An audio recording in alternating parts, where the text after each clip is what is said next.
లక్ష రూపాయలు ఇస్తానని చెప్పిందా? అవును దెయ్యం గారు.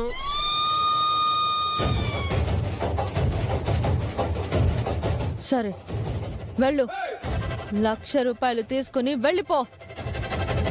నిజమా? వెళ్ళు. ఎంత మంచి దెయ్యాలో.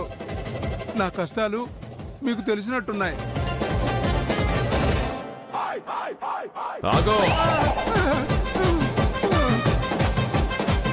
ఏమైంది? వాళ్ళకి ఏం చెప్తావు? జరిగిందంతా చెప్తాను. నీకు 1,00,000 ఎలా ఇస్తారా ఫూల్? ఎలా అయ్యా భూతాల రాజుని? ఏ పని రాక పోనీ మీరే చెప్పండి దెయ్యం గారు, ఏం చెప్పమంటారు? నీ శక్తులతో మా శక్తుల్ని తీసేసామని చెప్పు. ఆత్మలింక ఏమీ చేయలేవని చెప్పు. మమ్మల్ని ఒక ఆట ఆడుకున్నానని చెప్పు. మీరే కదా నాతో ఆడుకుంది. చెప్పింది చెప్పరా? చెప్తా చెప్తా చెప్తా.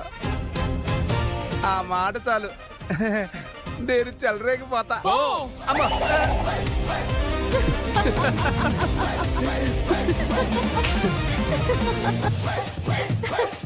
ఇప్పుడేంటి బాబు గారు?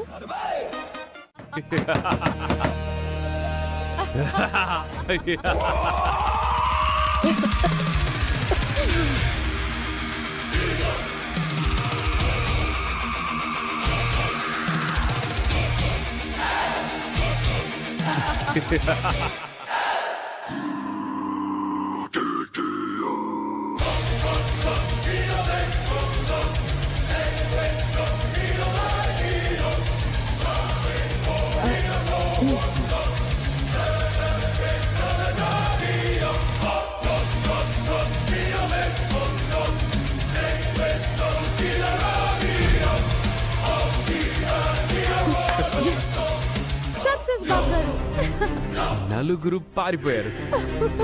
ఈ దెబ్బతో యువరాణి అన్న పేరు వినపడ్డా వణికి చస్తారు. పదండి బాబు గారు, ఇంటికి వెళ్దాం. పదచాం.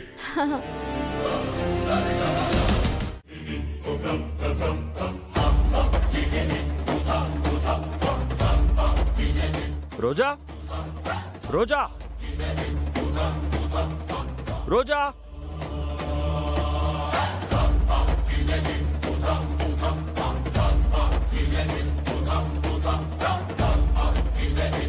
రోజా గెలిచావు.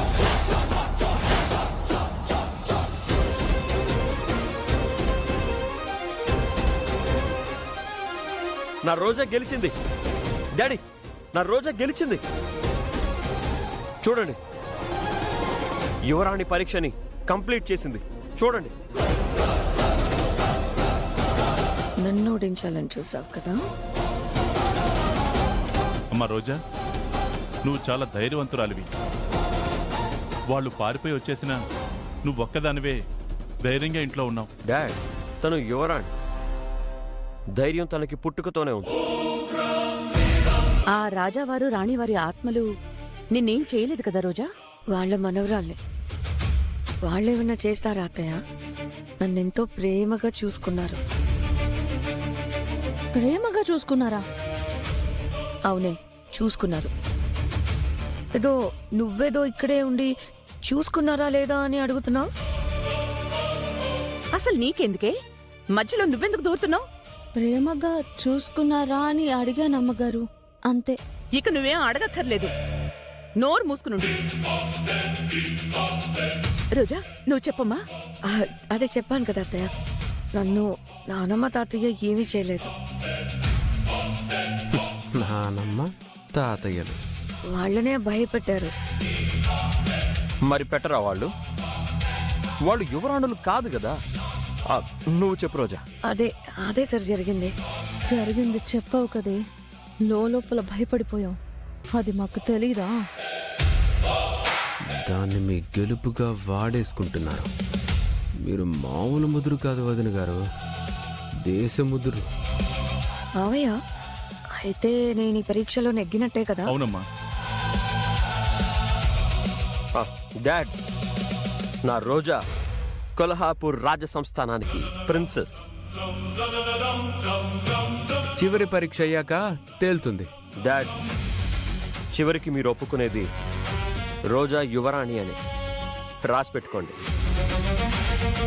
రేయ్,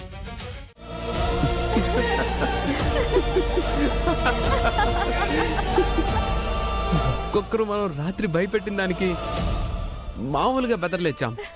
అవును బాబు, మాంత్రికుడిని చూడాలి. తడిపేసుకున్నట్టే ఉన్నాడు చాం. అబ్బా మీరుండండి బాబు, మీరొకళ్ళు. నలుగురికి భయమే లేదంట. మనం ఇచ్చిన ఎఫెక్ట్ కి వడికి చచ్చారు. అంత బిల్డపే బాబు. హ్మ్. కాకపోతే గీతమ్మని కూడా తప్పక భయపెట్టాల్సి వచ్చింది. ఒక యజ్ఞం మొదలు పెట్టినప్పుడు కొన్ని తప్పవుచాం. కరెక్టే బాబు గారు. అసలు ముందు రోజమ్మ బయటికి పారిపోతుంది అని అనుకున్నాను. లోపలే ఉండిపోతుందని నేను ఊహించలేదు. అవునుచా, నేను వాళ్ళతో పాటే వదిన గారు పారిపోయారు అనుకున్నాను. మనం ఒకసారి చెక్ చేసుకుని ఉంటే బాగుండేది. మిస్టేక్ చేసాం. కానీ ఈసారి జాగ్రత్తగా ఉందాం బాబు. ఇప్పుడు ఎవరైనా ఎలిమినేట్ అవుతారంటావా? మొదట అయితే అందరిలోనూ ఉంది బాబు. రోజమ్మే, మేకపోతే గాంభీర్యం ప్రదర్శిస్తుంది. ఇంటికి వెళ్తే కానీ తెలీదు ఎవరు ఎలిమినేట్ అవ్వాలనుకుంటున్నారో. వెళ్దామా బాబు గారు? కొంచెం సమయం ప్రశాంతంగా ఉండాలి సార్. అదే పట్టుకొని కూర్చుంటే తల హీట్ ఎక్కిపోతుంది. ఇప్పుడు మీ తల కూల్ అవ్వడానికి ఏం చేయాలో. ఎవరూ లేని చోట